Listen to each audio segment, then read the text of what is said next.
আপনাদের যেটা দেখাচ্ছি সেটা হচ্ছে কন্ডেন্সার ইনস্টল।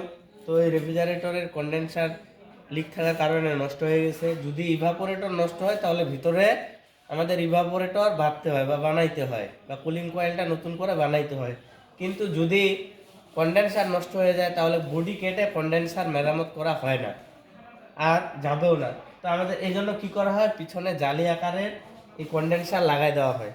তো আমি লাগানোর জন্য কি করতেছি, যে অনেকে কম্প্রেসরের যে এখানে বুশ আছে, বুশগুলা ব্যবহার করে। তো আমি এখানে গ্যাপ তৈরি করার জন্য পিছনে বুশ হিসাবে কি দিচ্ছি, 3/8 কপার টিউব পিছনে দিব, আর সামনে দিয়ে কি স্ক্রু লাগাই দিব। তো কথা হচ্ছে পিছনে একটু গ্যাপ দিতে হবে।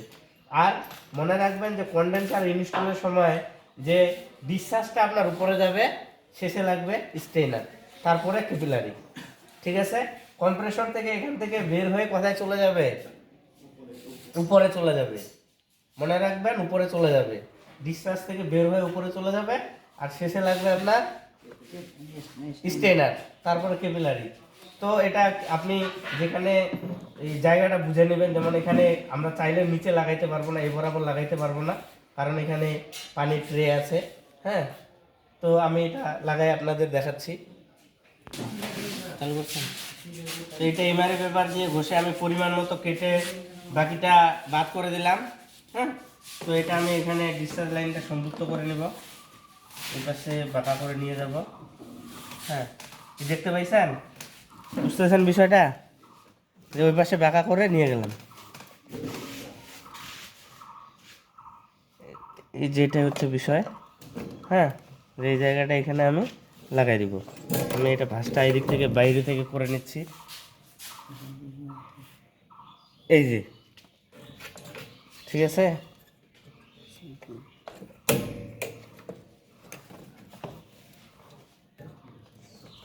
এই যে পরে আমি উপর থেকে চেপে ভিতরে ঢুকাই দিব।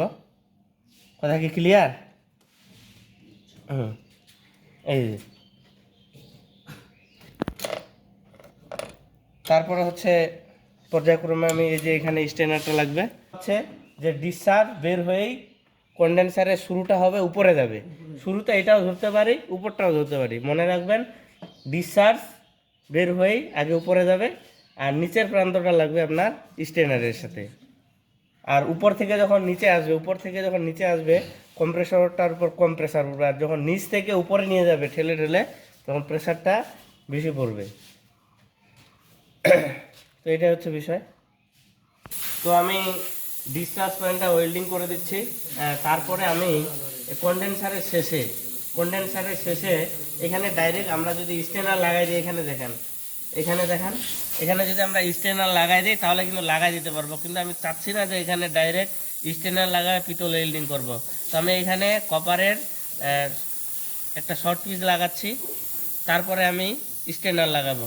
যদি আমাদের পরবর্তীতে স্টেনার খুলতে হয় বা চুকিংজনিত কোনো সমস্যা হয়, তাহলে আমরা সহজে খুলতে পারবো এবং কি লাগাইতে পারবো। তো ঠিক আছে, তাহলে আমি ওয়েল্ডিং করতে থাকি। আমাকে একটা নোজ প্লাস দেন। পিতল রড আছে?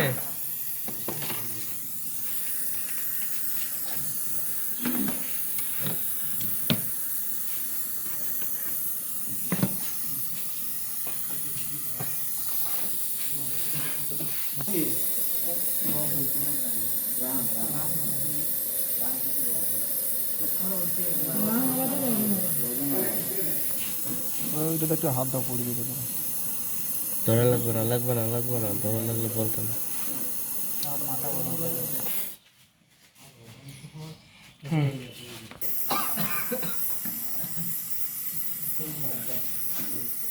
ডিসচার্জ সাকশন লাগানোর পরে এখানে একটি চার্জিং ভাল্ব লাগানোর পরে আমি কি লাগাচ্ছি, এখানে স্টেনার লাগাচ্ছি। তো স্টেনার আমি এখানে এই যে দেখেন, এখানে দেখার কিছু নাই, এটা ব্রেজিং ওয়েল্ডিং। তো স্টেনার লাগানোর পরে আমি এই যে হোস পাইপটা লাগাই নিচ্ছি। এখন সিস্টেমটা ভ্যাকুয়ামে লাগাই দিব। তো ভ্যাকুয়াম করার পরে আমি হিমায়ক দিব। তো ঠিক আছে, তাহলে ভ্যাকুয়াম হইতে থাক, দেন চালাই দেন ভ্যাকুয়াম পাম্প দেন।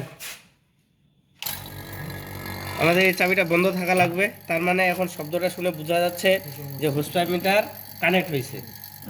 দেখেন খুলে দেওয়ার সাথে সাথে শব্দটা চেঞ্জ হয়ে যাবে। ক্লিয়ার? হ্যাঁ, তাহলে ভ্যাকুয়াম হইতে থাক। তো আমরা কিছুক্ষণ পর ফিরে আসতেছি। না এটা